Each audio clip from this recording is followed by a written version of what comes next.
Yo yo yo! Salut les turfeuses, salut les turfeurs, bienvenue pour un nouveau pronostic de Benoît Requin. Merci pour vos likes, pour vos commentaires. N'hésitez pas à vous abonner pour recevoir tous mes pronostics tous les jours. Et pour accéder à tous mes tickets pour la course du Quintet, vous avez deux moyens: par mon site internet Benoît Requin ou par le bouton rejoindre.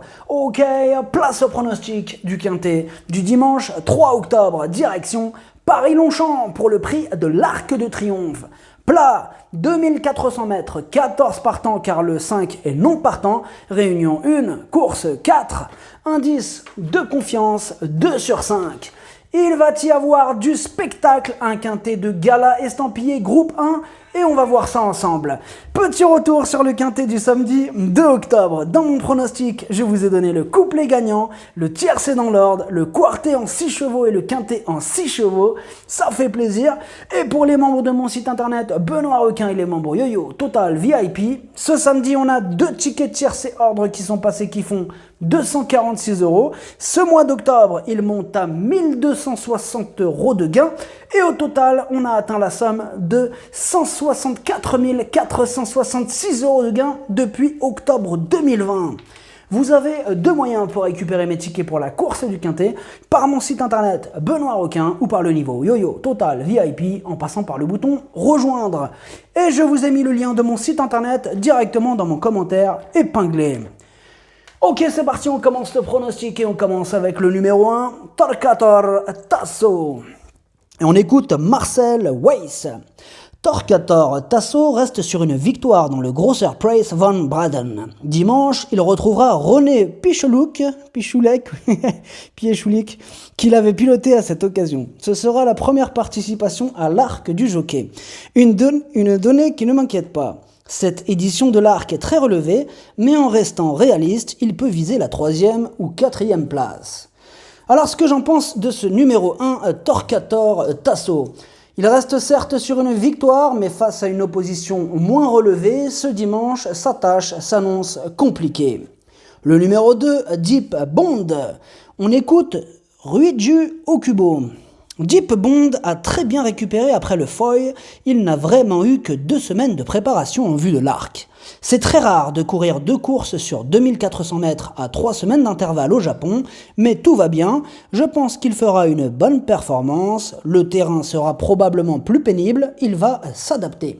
Alors ce que j'en pense de Deep Bond, il reste sur une victoire au niveau groupe 2, donc la forme est là, il y aura des adversaires encore plus forts sur sa route, il va devoir sortir le grand jeu. Le numéro 3, Broom, et on écoute Hayden Patrick O'Brien. Broom a raté son départ dans les King George à Scott. Ensuite, le déroulement de la course ne lui a pas été favorable. Nous sommes satisfaits de sa dernière course préparatoire dans le prix Foix. C'est un cheval qui a beaucoup d'abattage et de rythme, il a de la tenue et les 2400 mètres ne lui posent aucun problème.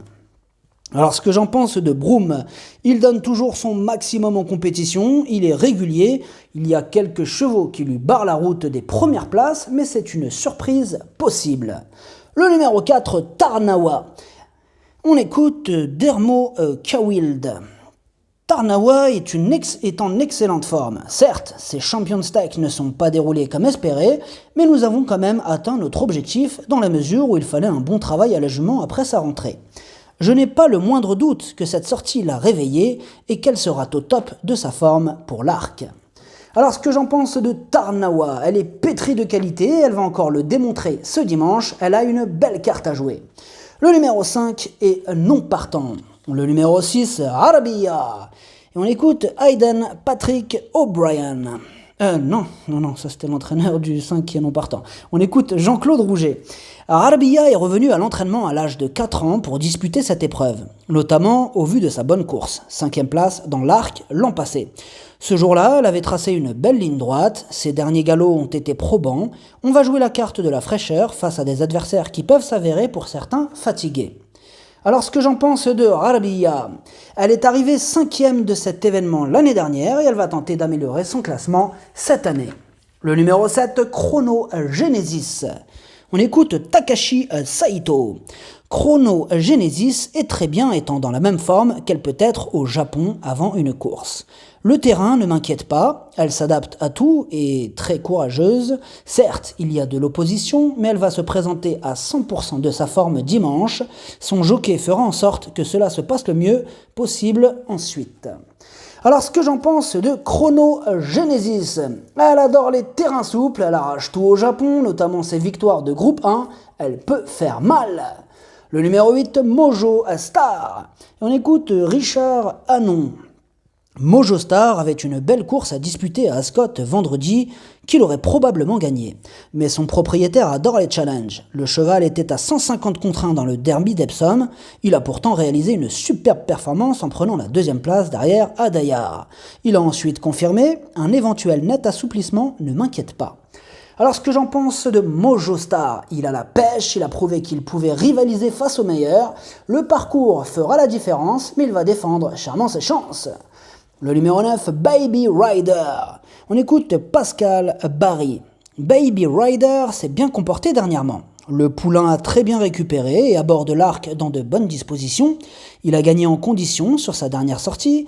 Il s'était bien comporté dans le Grand Prix de Paris sur une piste très souple. Je ne pense donc pas qu'il soit gêné par l'état du terrain dimanche.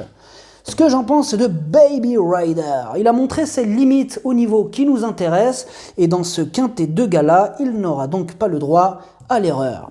Le numéro 10, Adayar, on écoute Charlie Appleby. Adayar a énormément progressé durant le printemps, tant sur le plan physique que mental.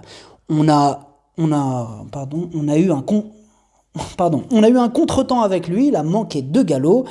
J'ai préféré ne pas anticiper son retour dans une course préparatoire pour le diriger directement vers l'arc. Il a très bien travaillé, je suis convaincu qu'il va se présenter dans une très belle forme. Ce que j'en pense de Adayar, il a remporté le derby d'Epsom de 4 longueurs, il va encore en faire souffrir plus d'un sur sa route. Le numéro 11, Hurricane Lane. Et on écoute Charlie Appleby. Hurricane Lane était invaincu quand il a couru dans le derby, donc c'était logique qu'il soit plus en vue que Adayar qui venait de connaître 2 défaites. Je pense qu'il a été surpris par la piste particulière d'Epsom. Lors de ses récentes victoires, il a démontré sa tenue. William Buick a préféré Adayar, mais je ne sais pas lequel va terminer devant l'autre. Ce que j'en pense de Hurricane Lane, c'est un crack. Il a fait ses preuves au plus haut niveau, il s'annonce redoutable. Le numéro 12, Silly Way. Et on écoute Cédric Rossi. Silly Way est arrivé dans mon effectif courant juillet. Il est allé galoper à Salon de Provence il y a 15 jours pour le mettre en mode course.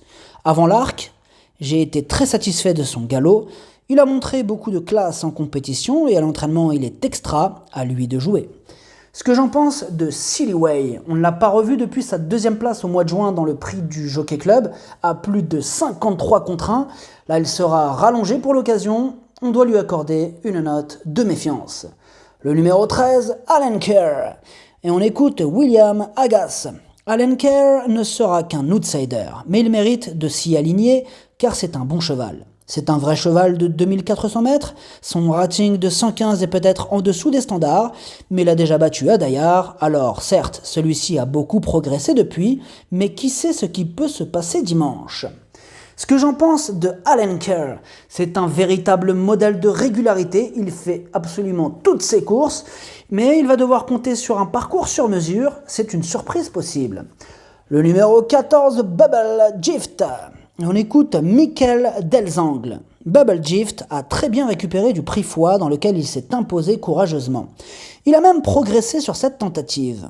Je ne pense pas que le net assouplissement du terrain joue en sa défaveur. Le lot est relevé, évidemment. Maintenant, le cheval va se présenter au top dimanche. Alors, ce que j'en pense de Bubble Gift, il a montré ses limites à ce niveau et sans en faire une totale impossibilité, d'autres chevaux nous apportent de plus solides garanties. Le numéro 15, Snowfall.